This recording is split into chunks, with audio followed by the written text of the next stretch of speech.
to dress up. In them days, you'd suit up, meet some girls and take them to fun fair and that and different things. You know, it was, we had some good times, you know. But as a teenager, Hanratty headed for central London and Soho. Here, he made the acquaintance of a small-time criminal, Charles France. He got in touch with France up in London, and from there he got into some very bad habits of housebreaking, and, you know, he was on the fiddle all the time with France. But in the course of different periods, he'd come home and then go away again. But any time he'd done anything wrong, he never done it at home. He always went to London to do it. From 1955, Hanratty spent most of the next 6 years in and out of prison as he collected a series of convictions for housebreaking and car theft. On his release in March 1961, he returned to Soho. He renewed his friendship with Charles France and resumed thieving. In late September, Hanratty's family learned the police were looking for him, but they didn't know why. A journalist from the Express said, come and he asked about Aycock, who'd been.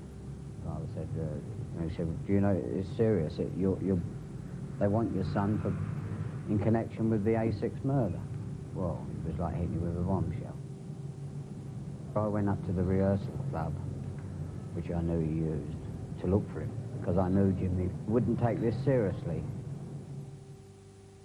But Hanratty feared arrest for his latest housebreakings, and he went on the run.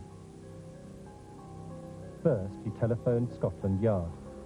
He told Superintendent Aycock where his clothes could be collected for forensic examination and stressed his innocence of the A6 murder.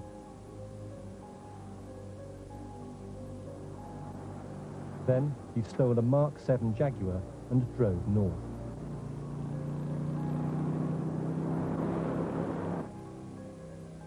Hanratty sometimes changed the colour of his ginger hair.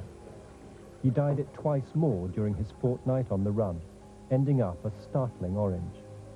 As a disguise, it was hopeless. The police knew Hanratty dyed his hair. On October the 11th, 7 weeks after the A6 murder, Hanratty was arrested at the Stavonia Cafe in Blackpool. By the following morning, Superintendent Aycock was in Blackpool to interrogate him. Hanratty was driven south to face Valerie Story on a critical identity parade. We stood in a line and Hanratty was brought in, and he was told in our hearing that he could stand where he wanted to in the line, and he had this extraordinary tension, the most tense human being I've ever seen in my life. It was absolutely electrifying. He had this very vivid coloured hair, which was very orangey, which is obviously dyed. There had been reports that police were hunting a man with dyed hair. On parade, only Hanratty had dyed hair.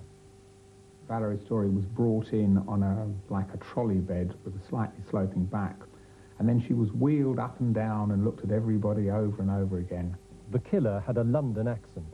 Miss Story asked everyone to speak. Campaigners have always claimed that only Hanratty had a London accent. And although impressions can be false, my feeling was that she took 15 or 20 minutes before she identified him.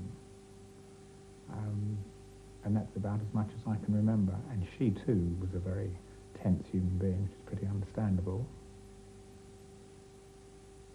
Superintendent Aycock congratulated Valerie Story. With this identification from the key witness, Aycock was satisfied that he finally had his man. Jimmy just said, don't worry, Dad, this has got nothing to do with me. They'll find out in the end. Not to worry. Of course, you can't help worrying. James Hanratty was charged with the rape and attempted murder of Valerie Story and with the murder of Michael Gregston.